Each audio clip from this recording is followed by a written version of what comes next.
सभी हनुमान भक्तों को मेरा राम राम। दोस्तों, आज मैं आपके लिए फिर से एक बहुत ही इम्पोर्टेंट वीडियो लेकर आई हूँ। ये वीडियो उन लोगों के लिए बहुत इम्पोर्टेंट होने वाला है जिसको किसी प्रकार का संकट है। आगे का वीडियो आपके साथ शेयर करूं उससे पहले पूछ लेती हूं आपसे हनुमान जी से जुड़ा हुआ एक सवाल। और पिछले वीडियो में जो आपसे प्रश्न पूछा था उसका सही आंसर जानने के लिए और लोगों का नाम जानने के लिए वीडियो को लास्ट तक ज़रूर देखिएगा। दोस्तों, आज मैं आपको हनुमान जी के कुछ नाम बताने जा रही हूं और प्रश्न मेरा ये है कि हनुमान जी के 12 नामों में से मेरे द्वारा बताए गए नाम में से कौन सा नाम नहीं है। तो सबसे पहला नाम है दशग्रीव दर्पहा, दूसरा है आंजनेय, तीसरा है रामेश और चौथा है हनुमान। तो जल्दी से बताइए इन 4 नामों में से कौन सा एक नाम हनुमान जी के 12 नामों के अंतर्गत नहीं आता है। हनुमान जी का नाम वो है लेकिन 12 नामों के अंतर्गत उसे गिना नहीं जाता है। दोस्तों, मेरे पास एक रिक्वेस्ट आई थी कि दीदी मुझे संकट से संबंधित एक वीडियो बना के दीजिए, पूरी जानकारी दे दीजिए कि मैं क्या खाऊं, क्या नहीं करूं, क्या करूं, मुझे किस तरीके का परहेज करना है। तो सबसे पहले आपको ये जानना ज़रूरी है कि संकट होता क्या है। सबसे पहले जो प्रश्न उठता है कि संकट होता क्या है। तो दोस्तों, अगर आपके ऊपर किसी प्रकार की प्रेत बाधा, किसी प्रकार का आपके ऊपर तांत्रिक क्रिया है, किसी प्रकार का आपके ऊपर बंधेज है, किसी प्रकार का आपके ऊपर आत्माओं का वास है, या आप किसी प्रकार से किसी बुरी आत्मा के संपर्क में आ गए हैं, तो उसे कहते हैं संकट। और संकट ग्रस्त व्यक्ति उसे कहा जाता है जो इन सब समस्याओं से पीड़ित है। तो आप समझ गए होंगे कि संकट ग्रस्त किसे कहा जाता है। पहचानने का तरीका ये होता है दोस्तों इनको कि संकट ग्रस्त जो व्यक्ति होते हैं उनके चेहरे से बिल्कुल आभा चली जाती है। उनका चेहरा हर समय मुरझाया हुआ सा लगता है, आँखों के नीचे काले घेरे पड़ने लगते हैं, चेहरे का रंग एकदम काला पड़ने लगता है, शरीर में इतनी वीकनेस हो जाती है कि वो उठकर अपना काम नहीं कर सकते, शरीर में भार सा लगता है, जैसे कि कितने लोगों का भार उनके शरीर में है और होगा भी क्यों नहीं, क्योंकि क्या पता कि किस तरीके की आत्मा उनके शरीर में प्रवेश कर चुकी है और कितना उसने अपना स्थापत्य बना लिया है। क्योंकि दोस्तों, ये जो आत्माएं होती हैं अगर आपके शरीर में प्रवेश कर जाती हैं तो कभी भी एक नहीं रहती हैं। आप ये मत सोचिए कि आपके शरीर में प्रवेश जो किया हुआ है एक आत्मा है, नहीं। जैसे हमारा परिवार होता है वैसे ही ये किसी शरीर में प्रवेश करने के बाद सबसे पहला काम करती हैं और लोगों को निमंत्रण देने का, यानी कि अपने परिवार को आपके शरीर में प्रवेश कराने का, आपके शरीर को अपना घर बनाने का। तो ये इनके लक्षण होते हैं। डॉक्टर आपसे कहेंगे कि आपकी सारी रिपोर्ट निगेटिव है, लेकिन आपको ऐसा लगेगा कि आप कितना बीमार हैं, आपको कुछ भी अच्छा नहीं लगेगा, आपका पूजा करने में मन नहीं लगेगा, आपके मस्तिष्क में अश्लील विचारों का आना भी इसी के अंतर्गत हो सकता है। हर बार ऐसा ज़रूरी नहीं है कि आपके दिमाग में अगर गलत विचार आ रहे हैं भगवान को लेकर तो वो संकट के कारण हो, लेकिन ज़्यादातर मामलों में संकट के कारण भी इस तरीके के विचार आने लगते हैं, क्योंकि आपके शरीर में स्थापित जो आत्मा है, आपके शरीर में स्थापित जो तांत्रिक क्रिया है, वो कभी नहीं चाहेगी कि आप अच्छे कार्यों को करें, आपका शरीर अच्छे वाइब्स को ग्रहण करे, ताकि उन्हें छोड़कर आपको जाना पड़े। और एक बार आपके शरीर में प्रवेश करने के बाद ये जल्दी जाना भी नहीं चाहती। देखिए दोस्तों, वीडियो बड़ा हो सकता है, लेकिन जिन लोगों को इस तरीके की समस्या है उन्हें हर प्रकार की जानकारी बिल्कुल पता होनी चाहिए, तभी वो इससे निजात पा जा सकती हैं। तो सबसे पहला मैंने प्रश्न आपसे ये पूछा था कि आत्मा मतलब संकटग्रस्त कौन होते हैं, ये मैंने आपको बता दिया। दूसरा आपको बता दिया कि संकटग्रस्त को पहचाने कैसे। तीसरा दोस्तों, अगर आप संकटग्रस्त हैं तो मैं आपको सलाह दूंगी कि आप किसी भी प्रकार के झाड़न, जो ये तांत्रिक क्रियाएं होती हैं, इनमें ना पड़ें, तांत्रिकों के चक्कर में ना पड़ें, पंडित मुल्लाओं के चक्कर में ना पड़ें, मंदिर मस्जिदों के चक्कर लगाने में ना पड़ें। सीधे आप बालाजी जाइए, मेहंदीपुर बालाजी। या आप अगर गुजरात में रहते हैं तो मैंने सुना है कि शायद सारंगपुर में भी इस तरीके की क्रियाओं का काट होता है, तो आप वहाँ भी जा सकते हैं। कष्टभंजन हनुमान जी के दरबार में आप जा सकते हैं।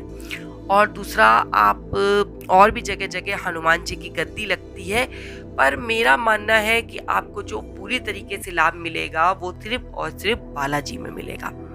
चौथा प्रश्न ये है कि क्या बालाजी में जाकर दर्शन करने मात्र से आपको आपके संकट से निजात मिल जाएगा? बिल्कुल भी नहीं मिलेगा। आप ये सोचिए कि मैं एक बार गई और मैंने वहाँ दर्शन कर लिए, मैंने वहाँ अर्जी लगा दी, तो मुझे अब इस प्रकार की क्रियाओं से आराम मिल गया। नहीं मिलेगा। मैंने दोस्तों बालाजी में खुद जाने कितने कितने सालों से लोगों को परेशान बात करते हुए सुना है कि वो बोलते हैं कि मैं 12 साल से इस क्रिया से परेशान हूँ, मैं 14 साल से इस क्रिया से परेशान हूँ, मेरा तो ठीक नहीं हो रहा है बालाजी में आने के बावजूद। तो वो कमी करते हैं, तब उनका ठीक नहीं होता है, टाइम ज़रूर लगता है। देखिए, मुझे ठीक होने में लगभग 9 से 10 महीने लगे थे, और 9 से 10 महीने आपको तपस्या के रूप में बनाने पड़ेंगे, तब आप पूरी तरीके से ठीक होंगे। सबसे पहले जब आप बालाजी जाइए तो वहाँ दरखास्त लगाइए, अर्जी लगाइए। अर्जी लगाने के बाद आप सबसे पहले प्रेतराज दरबार में या तो किसी पंडित जी से मिलकर पूजा की सामग्री ले सकते हैं, या मोहनपुरी जी जो हैं प्रेतराज जी के महंत जी, वो बालाजी दरबार के पास में ही रहते हैं, वहाँ जाके भी आप उनसे मिल सकते हैं। लेकिन उनसे मिलना थोड़ा सा कठिन है, क्योंकि जल्दी उनसे मुलाकात नहीं होती है, वो फ्री नहीं होते हैं। लेकिन अगर आपकी किस्मत अच्छी होगी तो मिल भी सकते हैं। वो आपको अच्छी तरीके से बता देंगे कि कौन कौन सी आपको क्रियाएं करवानी हैं। तो जो भी आपको भोग लगाने को बोले वो आपको भोग लगवाना बहुत ज़रूरी है। 41 दिन का अनुष्ठान आपके लिए बहुत ज़रूरी है। अनुष्ठान से संबंधित वीडियो मैंने पहले भी बना रखा है कि आपको अनुष्ठान में क्या क्या करना है। आपको उबला हुआ खाना खाना है, बाहर की चीज़ों का परहेज करना है, लहसुन प्याज तो आपको बिल्कुल छोड़ देना है, तेल आप नहीं खा सकते, रिफाइंड आप नहीं खा सकते, सफ़ेद चीज़ें आप नहीं खा सकते, चावल उड़द की दाल आप छू भी नहीं सकते।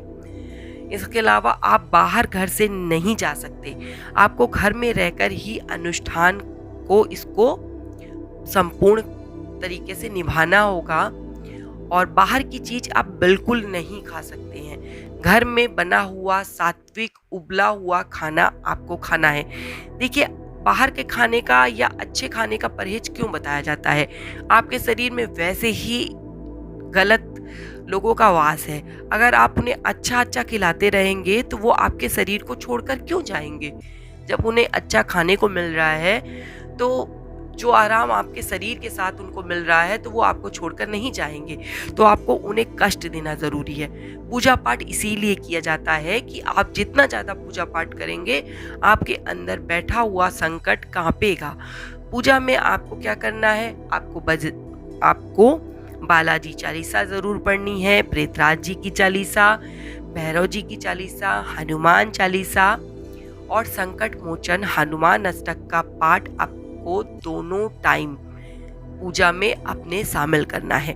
ज़्यादा से ज़्यादा आपको ये जो पूजा करनी है वो आप अगर ऐसी जगह कीजिए कि जहाँ शांति हो, क्योंकि शोर शराबे में आपको इस तरीके की पूजा का पूरा लाभ नहीं प्राप्त होगा। मोबाइल में रिकॉर्ड करके आपको ईयर प्लग के द्वारा हनुमान चालीसा का दिन भर में, मैं तो क्या करती थी आपको पता है, दिन भर में अगर 24 घंटे हैं तो मैं 40 से 50 बार हनुमान चालीसा सुन लेती थी। इतना ज़्यादा हनुमान चालीसा सुनती थी कान में ईयर पर प्लग लगा के। मुझे किसी ने एडवाइस किया था कि आप इस तरीके से कीजिए ताकि आपके अंदर जो आत्माएं हैं, जो बुरी शक्तियां हैं, वो हनुमान चालीसा को सुन सुन के इतना ज़्यादा परेशान हो जाए कि आपको छोड़ने पर मजबूर हो जाए। दोस्तों, इसके अलावा आपको परिवार के साथ भी कुछ बातों का ध्यान रखना है, नहीं तो आपके परिवार वाले भी इस संकट से ग्रस्त हो सकते हैं।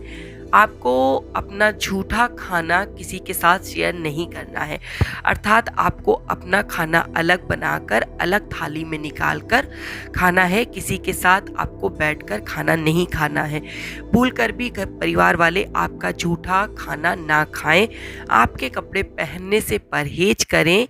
आपकी चीज़ों का इस्तेमाल वो ना करें, क्योंकि इन सब चीज़ों से भी परिवार वालों को संकट हो सकता है। और इसे मजाक मत समझिएगा, ये बिल्कुल सत्य मैं आपको बता रही हूँ, क्योंकि दोस्तों मैं खुद भुक्तभोगी हूँ और मैंने इस चीज़ का अनुभव किया है, तो मैं आपको ये बता रही हूँ।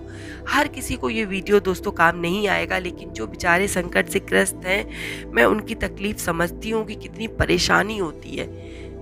तो आपको इस तरीके से जो ये काम करने हैं, पूजा में मैंने आपको बताया कि क्या क्या करना है, खाने पीने में भी बता दिया, फल वगैरह आप ले सकते हैं, और घी की बनी हुई, मतलब देसी घी, शुद्ध देसी घी से बनी हुई उबली हुई सब्जी, मसाला आपको प्रयोग में नहीं करना है।